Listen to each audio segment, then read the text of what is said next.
Kembali menjumpai Anda di kesempatan pagi ini jam 9 hingga jam 10 pagi seperti yang kita informasikan. Kita ada bincang-bincang dengan Kemenak Kabupaten Nganjuk hari ini Tasmania. Dan ralat untuk tema yang kita kupas hari ini itu mengenai kerukunan beragama. Nah, Tasmania Anda nanti bisa ikut bergabung ya di beberapa judul yang telah kita persiapkan. Silakan bisa SMS atau juga WA di 0818504444 atau juga via on air langsung di 0358774494 atau mungkin ini Tasmania yang juga menyimak melalui streaming radio bisa banget juga bergabung di 0818504444 via on air juga bisa. Dan sudah hadir di studio Tasma FM, syukur alhamdulillah. Narasumber kita dari Kemenak Kabupaten Nganjuk ada Bapak Dr. Andes Sukandar MSy. Assalamualaikum warahmatullahi wabarakatuh, Bapak. Waalaikumsalam warahmatullahi wabarakatuh, Mbak Dian. Alhamdulillah, bagaimana kabarnya Bapak? Alhamdulillah sehat, sudah dapat 16 hari kita Alhamdulillah, 16 hari ya, luar biasa. Dan mudah-mudahan di hari-hari terakhir ini nanti malah tambah semangat lagi ya Bapaknya. Amin. Ini Tasmania juga begitu. Dan ini Tasmania bersama dengan Bapak Dr. Andes Sukandar MSy pagi ini kita akan mengulas tema tentang kerukunan beragamanya, Bapak. Nah, kenapa kok kerukunan beragama itu harus diulas? Nah, ini karena hidup rukun itu indah. Kemudian nyaman, tentram, adem, ayem. Ya, kita ini impian dari kita dari nenek moyang juga ya. Ini bagaimana kita bisa hidup ayem, kemudian tentrem, ayem, tentrem, gemah. Ipah loh Cinawi. Kuncinya itu adalah dengan menjaga kerukunan. Nah, kalau rukun berarti nggak tukaran, nggak gotok-gotokan, terus juga berarti nggak ada saling mencaci. Berarti di sini tentunya kerukunan ini juga artinya juga sangat luas sekali ya. Nah, ini nanti akan kita ulas bersama dengan Bapak Sukandar dan Anda bisa ikut bergabung Tasmania sekali lagi di SMS atau juga WA di 0818504444 atau juga on air langsung juga bisa banget di 0818504444 atau di 0358774494. Iya, monggo Bapak Sukandar untuk memulai bincang-bincang pagi kita di sini. Terima kasih Mbak Dian. Ya. Jadi memang tadi seperti yang jenengan sampaikan bahwa kerukunan itu adalah indah. Indah bagi pribadi kita, bagi orang-orang di sekitar kita. Dan ini adalah merupakan titian emas jembatan untuk menyampaikan kebahagiaan abadi sampai di akhirat nanti. Nah, sampai ke akhirat nanti. Sebab ada seorang sahabat pernah nanya kepada Rasulullah, ya Rasulullah, tulani amala yudkhulil jannah. Wahai Nabi, tunjukkan kepada saya jalan yang memudahkan saya untuk menjadi ahli surga. Dengan simpel beliau menjawab kun muhsinan, jadilah orang yang baik. Nah, jadilah orang yang baik. Orang yang baik. Terus bagaimana saya mengetahui saya ini baik? Ya menurut saya kan baik. Ya, kan benar. Baik menurut kita pribadi belum tentu baik untuk orang lain. Iya, betul. Sahabat nanya, bagaimana saya tahu kalau saya itu orang baik, wahai Nabi? Kata Nabi, saljironaka. Tanya kepada tetangga kamu, teman kamu dan semua. Makanya kalau maaf kita takziah itu gak suka ada pertanyaan, ini orangnya baik atau tidak. Ini kan persaksian bahwa kalau orangnya baik itu ya. Itu sebagai titian emas. Maka orang baik itu pasti rukun gitu. Indikator yang sederhana orang yang baik dengan lingkungan, dengan teman sejawat, dengan keluarga, dengan siapapun, ini adalah rukun. Nah, karena di Indonesia ini adalah walau bukan negara agama, tetapi Indonesia ini adalah negara yang warganya adalah pemeluk agama, dan kita harus sadar bahwa di Indonesia ini banyak sekali agama, ada 6 agama di Indonesia ini. Yang disahkan, belum yang lainnya kan juga tetap ini ada, banyak sekali. sempalan-sempalan. Nah, itu Makanya benar. kata kuncinya tiga sebenarnya kalau kita berbicara di Indonesia tentang kerukunan beragama. Yang satu adalah rukun antara sesama pemeluk agama. Jadi kan, maaf kalau Islam dengan saudara-saudara Muslim kadang-kadang kita juga tahu sesama Muslim Tuhannya sama, nabinya sama, Qurannya sama, hadisnya sama, tapi kemudian kadang-kadang nggak rukun hanya gara-gara masalah-masalah yang mungkin sebenarnya sederhana tapi dibesar-besarkan. Yang kedua adalah rukun antar umat beragama di Indonesia ini banyak agama tadi saya sebutkan, agama satu dengan yang lain itu harus rukun. Dan yang ketiga adalah rukun dengan pemerintahan. Sebab bagaimanapun negara ini ada yang ngatur. Kalau tidak ada pemerintahan, tidak ada yang ngatur, ya berhabis semua warga negaranya. Tiga kata kunci itu kalau kita berbicara kerukunan beragama di Indonesia. Jadi rukun antar sesama pemeluk agama, kemudian rukun antar beragama dengan maksudnya agama satu dengan agama yang lain, dan kemudian rukun dengan pemerintah. Kemudian Itu di tahun 1970-an ini disebut dengan ini ya, konsep kerukunan umat beragama di Indonesia itu ya. Saya ingat banget dulu ini di pelajaran tuh ya. Di pelajaran ini di PPKN dulu namanya. ya, Namanya dulu PPKN. PPKN. Oh, berarti masih ingat ya. Iya, pelajaran ini kerukunan beragama ini memang ini pondasi awal juga untuk bangsa Indonesia ini, persatuan dan kesatuannya juga tetap kuat. Harus Nah, kuat, harus dijaga. dan ini juga harus ini tadi dijaga, benar. Apalagi sekarang ini kita kan masyarakat kita juga berkembang dari segi teknologi dan semuanya juga terus mengikuti perkembangan itu juga cepat banget ya. Dan apa ya, hempasan dari luar bahkan dari dalam sendiri itu pun juga banyak sekali terjadi saat ini. Saya rasa saat ini tuh lebih ini sih, lebih ekstrim sih dari ini ya, karena masyarakat kita yang merasa sekarang ini sistem apa ya, kayak bebas gitu ya, bebas. Terus akhirnya nggak match sedikit itu udah, aduh, di media sosial apalagi itu yang paling sering kita dapat ya. Makanya sekarang itu ketika kita berbicara kerukunan beragama ada fakta-fakta yang krusial yang itu harus kita perhatikan, kita cari solusi jalan keluar, dan ini PR kita semua gitu. Ada beberapa hal, yang satu sekarang itu naiknya paham konservatif yang ortodoks itu. Maaflah misalnya ada yang ingin mengembalikan kejayaan seperti zaman Nabi, zaman sahabat. Kemudian itu cara menafsirnya tekstual. Sehingga sekarang itu karena tidak sama dengan zaman Nabi, zaman sahabat, ya dituduh tauhid dan seterusnya. Ini kan sekarang tren kayak gitu, itu naiknya konservatif, cara berpikir yang ortodoks.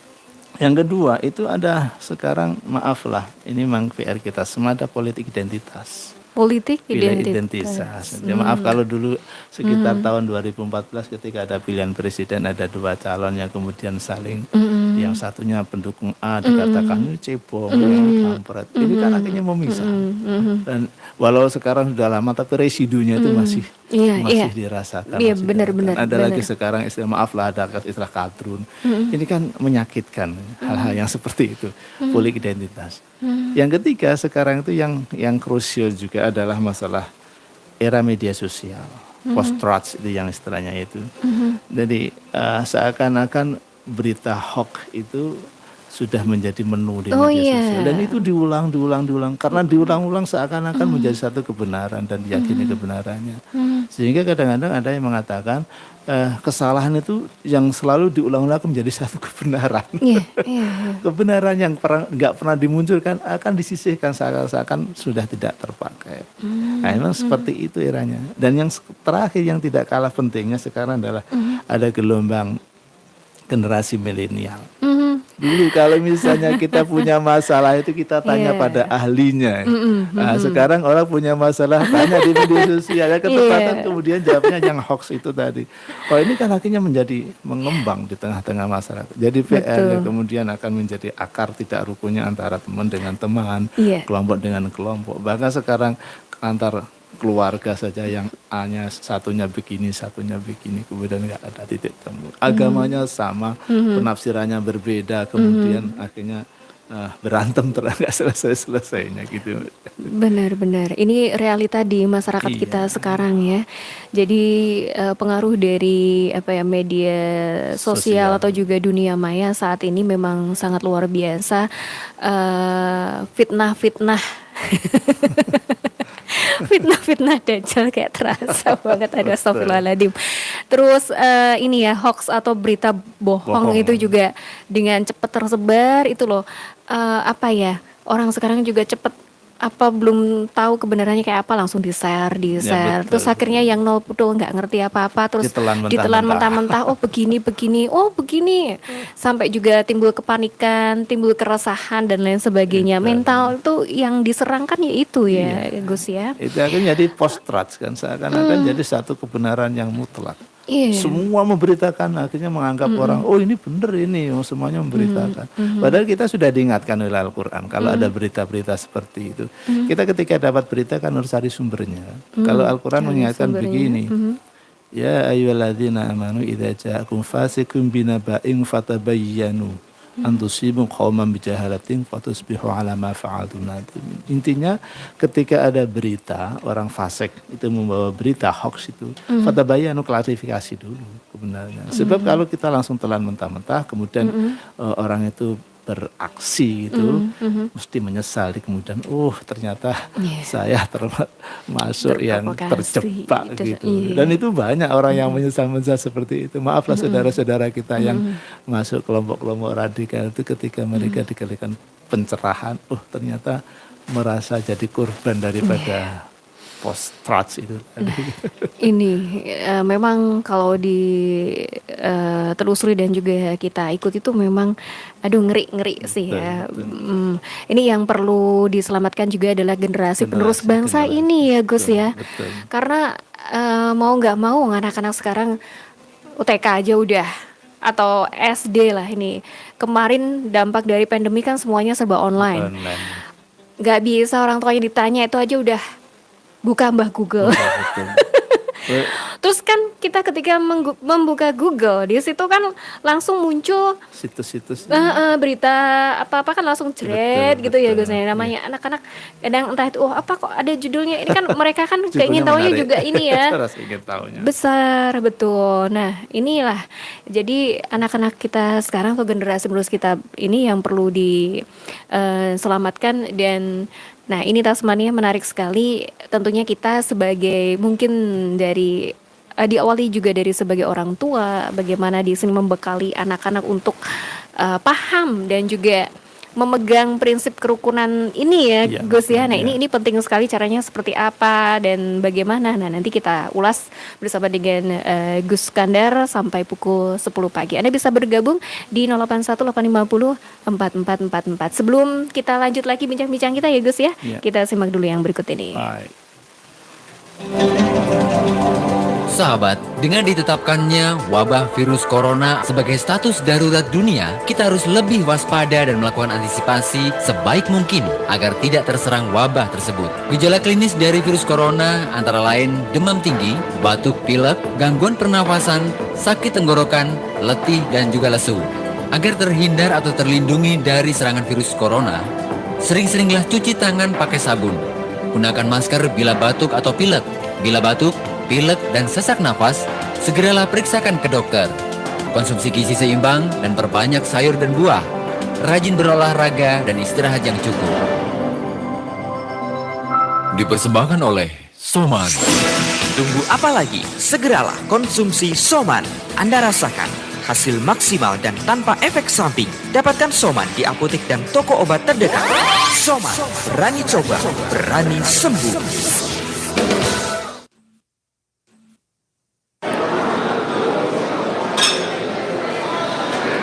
Gimana yuk, kamu sudah punya pilihan yang tepat apa belum? Masih bingung Kang? Bingung kenapa toh yuk? Kata Kang Parjo, yang itu lebih baik. Yang ini malah lebih baik yuk. Tapi katanya kalau kita pilih yang itu, kita dapat hadiah loh Kang. Kalau cari pilihan itu, pilih yang pasti-pasti yuk. Jangan ambil resiko.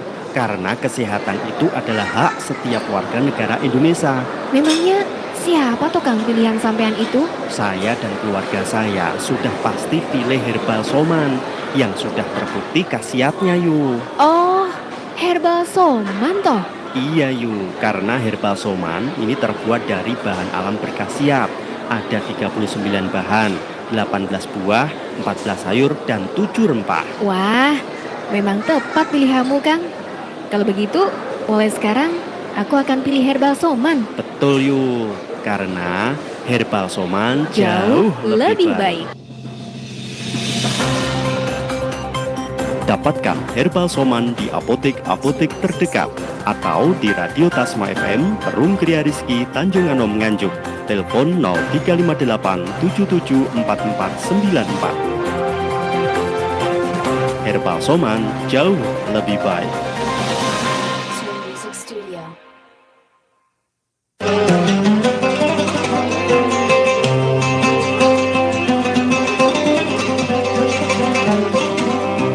Nah semuanya masih bersama dengan Kemenak Kabupaten Nganjuk bersama dengan Bapak Dr. Andes Sukandar MSc. Ini kita ulas mengenai kerukunan beragama ya. Jadi kita di sini mempunyai tanggung jawab yang besar juga terhadap negeri ini, yaitu salah satunya adalah menjaga kerukunan, karena rukun itu juga merupakan salah satu kunci supaya persatuan dan kesatuan bangsa ini tetap terjaga, tetap utuh. Dan sekarang ini berbagai problematika di masyarakat kita yang plural gitu ya. Jadi dari segi budaya, agama, terus ras dan lain sebagainya ya, karena memang Indonesia ini negara yang besar ya, Gus ya. Jadi masyarakatnya ini juga penduduknya aja udah kita terpadat ke berapa itu? Sedunia. Kelima kalau nggak salah, nggak tahu sekarang perubahannya mungkin bisa jadi naik. Terus belum lagi kita negeri kepulauan yang juga tidak menutup kemungkinan dari sebagian masyarakat kita ada yang masih ini ya, ketinggalan informasi dan lain sebagainya gitu ya. Jadi mungkin terikat sama budaya dan lain sebagainya, terus informasi-informasi yang penting untuk menjaga keutuhan NKRI ini terus juga akhirnya belum sampai dan lain sebagainya. Nah, jadi hal-hal yang semacam itulah yang jadi sebuah tanggung jawab bersama ya Gus ya untuk kita, dan ini tentunya diawali dari keluarga ya. Ya, dari keluarga. Dan bagaimana di sini dari para orang tua sendiri, mungkin ini tips juga untuk kita para orang tua gitu Gus, untuk biasa menerapkan bab kerukunan itu kepada anak-anak sejak dini seperti itu Gus. Baik, jadi begini, memang elemen yang terkecil dalam sebuah negara adalah keluarga. Iya. Jadi kalau kita keluarganya sudah baik, keluarga sana baik, pasti jadi lingkungan yang baik. Lingkungan yang baik ketemu jadi wilayah yang baik. Wilayah yang baik akan menjadi negara yang baik. Jadi memang ujung tombaknya adalah di keluarga. Maka kalau saya boleh memberikan masukan itu jangan sampai tidak ada komunikasi dalam keluarga. Karena komunikasi itu luar biasa pentingnya. Maaflah, yang sering kita lihat, yang sering terjadi itu ketika keluarga itu komunikasinya tidak harmonis, anak-anak itu terutama itu biasanya kalau punya masalah lebih banyak share kepada teman. Iya, terus sekarang langsung media sosial. Iya, dimarahin sama bunda tuh udah dinaikkan. Semua se-Indonesia Raya tahu. Ini kan berangkat dari komunikasi kan. Saya masih ingat dulu ada penelitian begini, ada 100 sampel, pertanyaannya begini, itu usia SMA, Mbak Dian mungkin masih ingat usia SMA. Ketika Anda punya masalah, siapa yang Anda ajak untuk menyelesaikan masalah? Ada 4 pilihan. Yang pertama guru, kedua orang tua, yang ketiga saudara, yang 4 adalah teman. Teman. Ternyata teman 60%. Kemudian Saya tahu itu kenapa teman. Soalnya kalau nanti ke guru pasti dimarahi. Mari. Sama orang tua juga Iya, nanti dapat Mbak. sanksi. Sama keluarga nggak enak. Iya, Saya kan? pernah muda soalnya. Makanya gitu. Makanya kalau ini komunikasi. Iya, iya. Kita bagaimana supaya anak-anak itu dengan kita itu nggak sungkan, masalahnya kita tahu. Dan kita harus tahu bahwa dunia anak sekarang tidak sama dengan dunia kita dulu. Makanya Sayyidina Ali ketika menyarankan pendidikan begini, Rabbu auladakum fa innahu makhluquna li ghairi zamanikum. Didiklah anak-anak kamu karena mereka tercipta pada era yang tidak sama dengan kamu. Artinya orang tua harus mengikuti update dengan era zaman sekarang. Kalau enggak, komunikasinya putus. Coba sekarang kalau kita tanya, main HP itu pinter mana anak dengan orang tua? Nah, Ini pasti. contoh sederhana. Iya, Ini iya. harus update kan. Bener banget. Orang tua harus Komunikasi. juga ikut mengikuti zaman. Jadi juga harus ikut pinter melek. Melek. Teknologi juga Betul. sekarang ya Gus ya. Iya. Aduh. Nggak bisa. Nggak boleh ini orang tua berarti males-malesan untuk belajar. Kadang kan gini, males buka-buka gini HP dan lain sebagainya. Kadang gini, apa nggak dicek Bu si HP si anak? Loh aku aja nggak tahu. Loh itu HP-nya aja dikasih kode rahasia. Nah, jadi orang tuanya juga harus pinter. Gimana betul. nanti biar bisa tetap ini Iya, ya. artinya komunikasi Mantap, tadi, komunikasi yang baik. Karena begini, ini berdasarkan penelitian gitu. Apa orang beragama itu kan setidaknya ada 3 atau tiga metafor sosiologis beragama. Yang pertama adalah sacred canopy. Jadi orang menganggap bahwa agama harus menyelesaikan masalah, sehingga orang beragama itu mencari solusi dalam hidup. Kenapa saya hidup? Kenapa saya cari uang susah? Kan banyak Nanti, konsep akhirnya gitu. Yang rahasia-rahasia ilahi gitu ya. Itu namanya sacred canopy. Ada yang elective affinities. Jadi agama tertentu itu cenderung dekat dengan bangsa tertentu, suku tertentu, keluarga tertentu. Misalnya gini aja lah. Kalau kita menyebut orang India, itu di mindset kita Hindu. Hindu. Walau tidak semua kan. Iya, gitu. iya. Kalau kita menyebut orang Arab, ini orang Islam. Kalau kita orang Ada, Bali, Hindu. itu nggak bisa. Sama dengan keluarga tadi, Mbak. Keluarganya Mbak Dian, ini orang taat. Itu Iya. sudah ada image ketika orang itu mendengar. Oh iya. Nah, iya. Nah, ini harus diciptakan.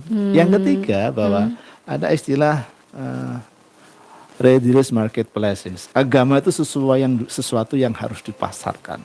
Ya, ini yang sering Harus terjadi dipasarkan. benturan gitu. Sehingga seakan-akan umat menjadi konsumen, nah, kemudian pendakwah itu menjadi marketingnya. Nah, agamanya menjadi hal yang diproduksi, sehingga ada perebutan konsumen, benturan antara pendakwah satu, agama satu dengan agama yang lain. Ini yang harus diselesaikan. Maka di Indonesia ini mendirikan tempat ibadah itu ya harus ada aturan mainnya gitu. Yang ini kemudian untuk sering jadi mengantisipasi hal tersebut ya. Karena sebab orang beragama itu pasti punya keinginan ingin menyebarkan agamanya. Itu naluri, Pak. Iya. Naluri gitu. Iya. Iya toh. Iya, betul. Nggak bisa lah. Ini kalau kemudian kita tidak bisa toleransi dengan agama yang lain, di bawah nanti ada benturan. Ini menjadi pemicu tidak jadi kerukunan. Gitu. Itu ya. Iya. Luas. Jadi, luas sekali. Ini Rasmoni ya. Nah, untuk Anda yang ingin bergabung bersama dengan Gus Sukandar pagi ini, monggo di 0818504444 ada Pak Eko Endriwiono ini sudah bergabung ini Gus. Ini dari kawasan Nganjuk. Ini beliau kebetulan juga seorang pendidik. Oh iya. Ini Pak Eko Endriwiono. Bagaimana implementasi moderasi beragama di lingkungan keluarga, lingkungan masyarakat dan lingkungan sekolah ataupun madrasah? Terima kasih. Ya, baik. Sebenarnya kalau moderasi sebenarnya ada tema sendiri yang berbicara moderasi gitu kemarin. Ini kemarin kalau nggak salah Gus hari minggu yang lalu lah moderasi Iya, itu. iya. Saya di saat itu saya bagian Maftuh kurikulum. ya? Iya, Maftuh. Maftuh dari Pace itu yang bicara moderasi. Tapi ya nggak apa-apa lah. Jadi begini, moderasi itu kalau dalam bahasa agama kan tawasud. Kalau bahasa Al-Qur'annya adalah tawasud. Artinya tawasud itu adalah tengah-tengah, tidak ke sana, tidak ke sini, tidak ekstrem sana, tidak ekstrem sini gitu. Sehingga orang yang moderasi itu cara berpikirnya terbuka. Tidak apa itu namanya, eksklusif, yang kemudian merasa paling benar sendiri. Sambil contoh begini, sambil contoh saja Mbak Dian. Dulu itu pada Khalifah Sayyidina Umar itu pernah terjadi kasus seorang wanita itu punya anak 3 janda, dan kemudian kehabisan logistik. Nah, kemudian ada penggembala yang bisa dimintai air susu. Nah, kemudian ternyata penggembalanya itu nakal. Dia kemudian, saya mau kasih kamu susu untuk anak kamu, tapi dengan catatan kamu saya gauli. Maka kemudian dilema bagi seorang ibu. Ini kalau saya mau, nanti saya kena hukum rajam, saya mati. Tapi kalau saya terima maksudnya ya, saya terima itu, nanti saya kena hukumnya saya mati. Tapi kalau saya nggak mau, berarti saya nggak dapat susu, anak saya yang mati. Ini kan seperti makan buah si malakama. Mau dia nanti yang mati, kalau nggak mau anaknya yang mati. Maka naluri keibuan memilih apa, Mbak? Lebih baik saya yang Iya, mati, saya mati. daripada Akhirnya dia mau. Ketika dia mau, kemudian ini dia angkat di sebuah pengadilan. Sayyidina Umar minta fatwa kepada Sayyidina Ali. Sayyidina Ali, ini di mana solusinya? Kata Sayyidina Ali, bebaskan wanita itu, hukum rajam laki-laki. Nah, ini kemudian ada istilah yang mengatakan al-hukmu lillah wa laysa laka ya Ali. Hukum itu milik Allah, bukan milik kamu. Bagaimana kamu memutuskan hukum dari perilaku yang sama tapi hukumnya berbeda? Ya karena yang melatar belakangnya berbeda, gitu ya. Karena wanita itu adalah hifdzun nafs, mempertahankan nyawa. Istilahnya dalam bahasa fikih darurat. Kalau dia tidak melakukan itu, anaknya mati, maka ini tidak ada hukum. Nah, sedangkan laki-laki itu karena nafsu. Nah, yang kemudian ini kan cara berpikir yang terbuka, karena kasusnya memang kasus yang luar biasa. Nah, ketika kita sekarang berada di tengah-tengah masyarakat yang seperti ini, kita juga harus berpikir yang terbuka juga. Kasusnya seperti apa, kemudian problemnya seperti apa, terus dasar hukumnya seperti apa, solusinya seperti apa, sehingga kita menjadi orang yang tidak eksklusif, tapi kita adalah inklusif. Kita bisa menerima perbedaan. Coba kita lihat saja sama-sama Muslim, itu kan penafsiran banyak yang berbeda. betul. Tetapi kalau kemudian orang cara berpikirnya itu tidak inklusif, tidak menerima perbedaan, itu nanti ini kalau di keluarga juga demikian. Sama keluarga, anak, sama-sama anak, bisa jadi cara menafsirnya adalah berbeda. Kalau ini kemudian tidak diajari untuk inklusif, menerima perbedaan, bahaya. Karena perbedaan itu adalah sunatullah. Tidak mungkin orang disuruh sama semua, tidak mungkin. Kalau Allah, wala yazal mutakhlifina illa ma rahimah rabbuk. Senantiasa dunia ini adalah selalu berbeda. Hobi berbeda, kesukaan makanan juga berbeda, memilih agama juga berbeda. Ini sunatullah. Nah, ini kalau di keluarga harus ditanamkan. Dalam dunia pendidikan juga demikian. Bahwa kita tanamkan pada anak-anak didik kita bahwa memang kita tidak sama. Dari keluarga yang tidak sama, kegemaran yang tidak sama, gitu. Selama itu kemudian tidak mengganggu orang lain. Inilah toleransi yang sebenarnya. Toleransi itu memberikan ruang gerak kepada orang yang punya keyakinan berbeda untuk melaksanakan keyakinannya selama itu nanti tidak mengganggu orang lain. Itu tadi Pak Eko Endri ya. Jadi yang disampaikan oleh Gus Sukandar tadi juga secara global ya, apakah itu di lingkungan keluarga, masyarakat ataupun juga di sekolah. Yang baru aja di Indonesia itu yang kemarin yang kasus begal itu kan ya, jadi apa yang sempat dijadikan tersangka, terus tapi akhirnya alhamdulillah kasusnya ditutup. Yang membunuh begal karena melawan diri itu loh Gus. Itu kan juga salah satu upaya moderasi ya. Bahasi Malkama juga itu, begalnya nggak dibunuh, saya yang dibunuh kan gitu. Terus itu juga ramai di media sosial ya. Ada Mbak Nadia di Warujaing juga, terima kasih sudah bergabung. Bagaimana konsep kerukunan umat beragama dalam Islam? Terima kasih Mbak Nadia. Konsep kerukunan umat beragama dalam Islam. Dalam Islam itu begini. Ada kan kita sering mendengar ikhtilafatu ummati rahmatun katanya. Perbedaan pandangan di umat saya adalah rahmat. Ya. Itu adalah rahmat. Artinya apa? Penafsiran itu bisa jadi itu tidak sama. Walau mungkin sumbernya adalah sama. Dan ketidaksamaan itu harus kita hargai. Kita ambil contoh saja. Laki-laki dan perempuan yang sudah dewasa, bukan mahramnya, bersentuhan kulit menurut Imam Syafi'i batal. Iya. Tapi menurut Imam Hanafi itu tidak. Padahal itu sumbernya sama. Qurannya juga sama, hadisnya sama. Dan kemudian Imam Syafi'i dan kelompok Imam Syafi'i, Imam Hanafi juga tidak saling menyalahkan. Kalau kita lihat sajalah antara Imam Syafi'i dengan Imam Maliki, padahal Imam Maliki adalah gurunya. Fatwanya berbeda dan umatnya juga berbeda. Juga tidak ada masalah apa-apa. Gitu. Okay. Sekarang seakan-akan kalau kita berbeda itu musuh. Itu yang jadi masalah. Iya. Jadi kita harus pahami bahwa perbedaan itu saya katakan tadi itu sudah sunatullah, tidak bisa dipaksakan. Gitu. Nah, ini jadi nggak bisa dipaksakan kita harus sama gitu ya. Jadi selama dalam perbedaan itu tadi tidak mengganggu orang lain dan sumbernya juga, jelas kan. Sumbernya jelas. Nah, itu Tasmani ya.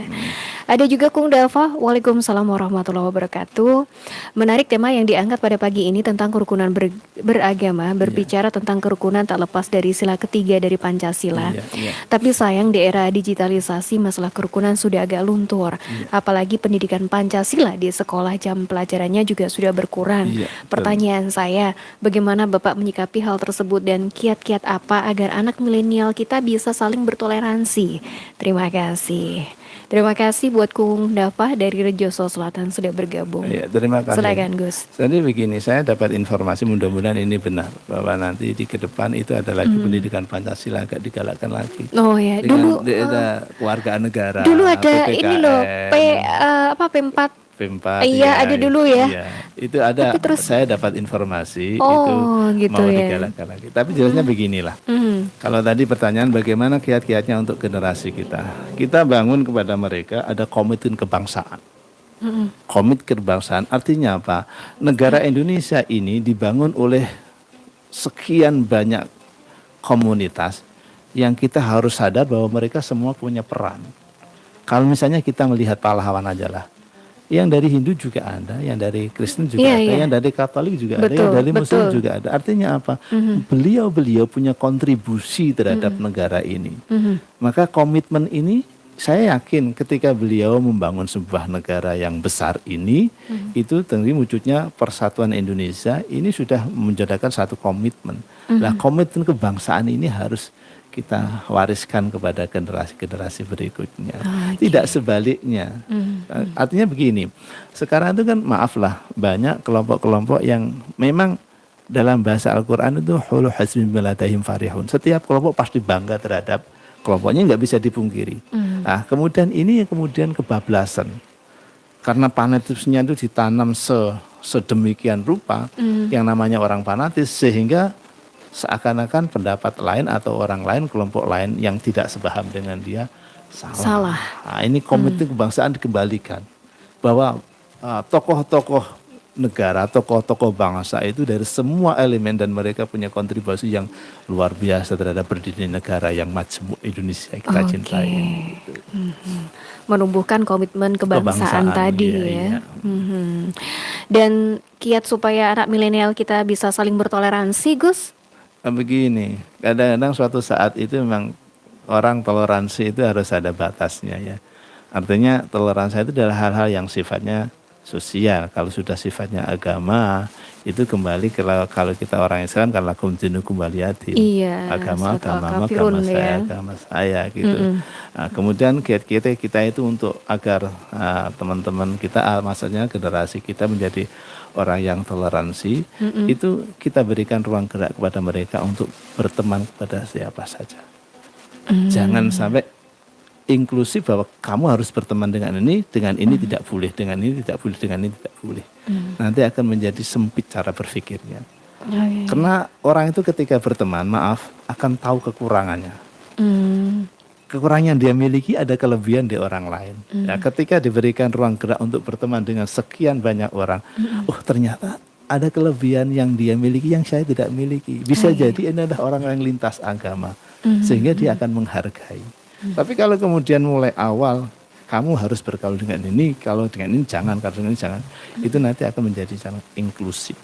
Maka yang paling coba kalau teman-teman lihat itu yang maaflah kelompok-kelompok radikal, itu mereka tidak mau bergaul dengan orang secara Menutup umum, diri ya. menutup diri gitu. Dia akan nanti suatu saat diajak diskusi, karena hidup adalah pilihan, ini yang paling benar. Ini bukan berarti salah, tapi ini juga benar, ini adalah benar dan seterusnya gitu.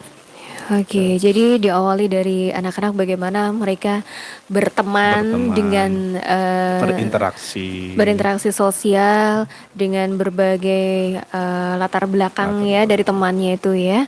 Pokoknya tapi juga teman yang baik ya, Gus betul, ya. betul.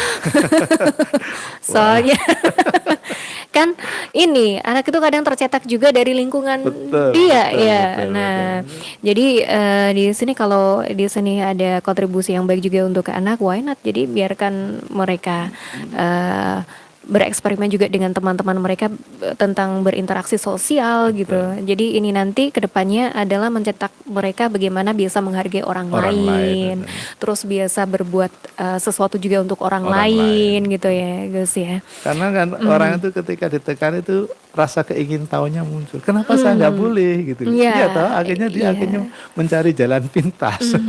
Justru itu nanti yang berbahaya. Oke. Berbahaya. Anak milenial kita sekarang memang luar biasa ya. Papa Cindy juga selamat pagi. Waalaikumsalam warahmatullahi wabarakatuh. Bapak narasumber, gimana caranya untuk rukun antar agama? Terima kasih. Waalaikumsalam warahmatullahi wabarakatuh. Untuk rukun dengan antar beragama. Jadi tadi saya katakan bahwa kita itu harus toleransi. Toleransi itu adalah memberikan ruang gerak kepada orang yang keyakinannya berbeda untuk menjalankan keyakinannya. Walau memang tidak bisa dipungkiri, setiap orang itu ketika punya keyakinan yang benar ingin berbagi kepada orang lain. Dengan kata lain ingin menyebarkan yang tadi saya katakan religious marketplaces tadi. Orang itu akan berlomba-lomba untuk memasarkan agamanya. Tetapi memasarkan bukan berarti memaksa kan. Kayak gitu lah. Yang kemudian ketika memaksa itu muncul kekerasan. Nah, kalau sudah kekerasan berarti kontradiksi dengan yang namanya toleransi. Di dunia ini selalu ada hukum sebab akibat. Artinya ketika kita menghormati orang lain, secara otomatis kita juga akan dihormati orang lain. Atau kalau dibalik, kalau kita ingin dihormati, hormatilah orang lain. Kalau kita tidak mau menghormati, tunggu saja kita suatu saat juga tidak akan dihormati oleh orang lain. Itu di dunia ini selalu hukum kausalitas tidak pernah terpungkiri, pasti terjadi seperti itu. Itu ya. Itu tadi. Jadi diawali juga dengan kita menjadi orang yang baik, dan bagaimana kita tahu menjadi orang yang baik, maka kaca benggala kita itu bukan pada diri kita sendiri, tapi tanyalah orang-orang di sekitar kita, tetangga, teman, saudara. Kita ini orangnya yang seperti apa sih gitu ya. Dan itu bisa jadi nanti yang kita dapat itu adalah sebuah kritikan ya. Tapi kita juga jangan sakit hati dengan apa kejujuran yang disampaikan oleh orang lain tersebut ya Gus ya. Kadang aduh, aku darah ini padahal aku selalu baik sama dia. Kadang-kadang gitu ya. Bisa jadi hal semacam ini kita peroleh, tapi paling tidak kita juga harus bersikap bisa bersikap dewasa dengan penilaian orang lain. Dan itu bisa jadi satu hal yang membangun diri kita sendiri untuk menjadi orang baik tadi ya. Memang susah jadi orang baik Gus. Jadi saya aja udah begini lah, susah banget. Saya katakan kalau kayak generasi muda lah, itu ketika mereka biasa bergaul dengan orang lain, itu nanti wawasannya akan terbuka. Dia tidak menjadi orang yang selalu tersanjung di lingkungan yang sempit. Orang yang selalu dipuja-puja di lingkungan yang sempit, itu ketika mendapat kritikan kecil itu sudah tersiksa setengah mati. Iya, udah waduh dunianya terbalik gitu ya. Tapi kalau sudah biasa bergaul dengan orang yang berbeda, ya kadang-kadang maaf lah bahasa Jawanya kita sering gojol-gojolkan dengan yang lain. Ya itu gojolkan sebenarnya kan kritik toh, tapi dengan bahasa kalau Jawa Timuran dengan bahasa guyonan. Itu membangun sebenarnya. Nah, karakter atau mentalitas seperti itu kan harus dibangun. Betul. Ini yang kelihatannya sederhana, tapi ini susah, dan dampaknya itu juga besar sekali dalam ini ya, pembentukan karakter seseorang ya Gus ya. Ini diawali dari ya anak-anak ini ya. dari anak-anak kita juga jangan selalu disanjung, dipuja Iya, gitu ya. betul, betul. Ada saatnya kita juga perlu mengkritik mereka gitu ya. Jadi biar mereka itu juga ini apa itu namanya, satu, tahan terhadap kritikan juga ya. Kemudian tahu dia kekurangannya di Kekurangan, mana gitu. Kadang kan orang tua kan kalau sama anak ya, karena anak itu adalah ini ya, harta yang paling Paling berharga. Makanya Apa? memanjakan anak itu sama dengan membunuh karakter anak. Nah, Bukan berarti itu kita tidak sayang kepada anak. Tapi namanya sayang kepada anak itu bukan berarti dimanjakan gitu. Semua keinginannya selalu kita turuti. Itu bahaya nanti. Anak akan menjadi, makanya dulu saya masih ingat ada doanya Nabi Daud itu, Allahumma inni a'udzubika min walatin yakunu alayya sayyidan. Tuhan, saya mohon kepada Engkau jauhkan saya dari anak yang berlaku majikan bagi saya. Saya memperlakukan seperti pembantu. Artinya apa? Anak itu kalau semua keinginannya dituruti, dia menjadi majikan bagi orang tuanya. Seakan-akan orang tuanya itu menjadi apa ya? ya apa-apa orang tua, apa-apa orang tua gitu ya. Itu nanti bahaya ke depannya. Coba kalau Mbak Dian analisa anak-anak yang biasanya itu tidak tahan kritik atau mungkin sama sekali mudah tersinggung, ya mereka rata-rata adalah anak yang dibesarkan dalam dunia yang manja. Ini Mandirinya enggak ada. para orang tua ini biasanya emak-emak ini. Yang nggak tegaan, saya sendiri terus terang juga gitu, kadang yang nggak tegaan itu ya. Aduh, apalagi sama anak gitu kan ya. Nah ini juga bisa jadi salah satu masukan yang baik juga untuk membentuk karakter anak menjadi anak yang baik, kemudian juga nanti bisa apa ya, berinteraksi yang baik dengan lingkungan sekitarnya. Itu penting banget betul, ya. iya. Soalnya tuh nanti sampai dewasa kan inginnya jadi anak yang bermanfaat untuk agama, keluarga, nusa dan bangsa gitu kan betul, ya. iya. Dan semuanya kan nanti juga berinteraksi sosial, karena memang kita makhluk sosial. Jadi paham dengan segala perbedaan yang ada di lingkungan sosialnya. Iya, Taswania, itu tadi bincang-bincang kita dengan Gus Sukandar pada kesempatan pagi hari ini. Dan ini mungkin sebelum kita tutup bincang-bincang kita pagi ini, ada beberapa pesan yang ingin disampaikan dulu untuk pendengar. Baik, Iya. terima kasih kepada semua pendengar Tasmania. Jadi untuk kita bisa menjadi hidup yang rukun dengan heterogen di negara Indonesia ini, saya boleh menggarisbawahi satu, ada komitmen kebangsaan yang tegas. Bahwa bangsa negara ini dibangun oleh semua elemen yang ada di Indonesia ini, mereka punya kontribusi dan harus kita hargai. Yang kedua, kita harus toleransi. Kita harus bisa menghargai orang lain, kita berikan ruang mereka yang punya keyakinan yang tidak sama dengan kita untuk menjalankan keyakinannya. Yang ketiga, anti kekerasan. Jangan dikit-dikit kemudian pakai kekerasan. Walau mungkin kekerasan tidak harus dengan cara yang fisik, tapi dengan cara-cara yang capan itu juga kekerasan. Ya, kita komunikasikan yang baik kalau ada sesuatu yang berbeda. Kemudian yang keempat, kita harus akomodatif terhadap kebudayaan lokal. Sebab Indonesia dengan sekian banyak pulau, sekian banyak suku, mereka punya budaya yang beragam. Kalau namanya budaya itu sudah melekat dengan suku tertentu, pulau tertentu, ini kalau kemudian diusik, itu yang marah hanya bukan satu dua orang, semua suku itu. Kita harus akomodatif dengan kebudayaan lokal. Dan yang terakhir, yang kelima, kita harus inklusif, bahwa kita tidak selalu benar. Ada kebenaran yang lain yang kemudian ketika kita itu kekurangan, ada masukan, kita harus bisa terima dengan legowo, dengan senang hati. Ini adalah pribadi yang luar biasa. Gitu Mbak Dian. Oke, dan bulan suci Ramadan ini menjadi momen yang tepat juga untuk mengubah diri kita menjadi pribadi yang lebih baik lagi tentunya ya Gus ya.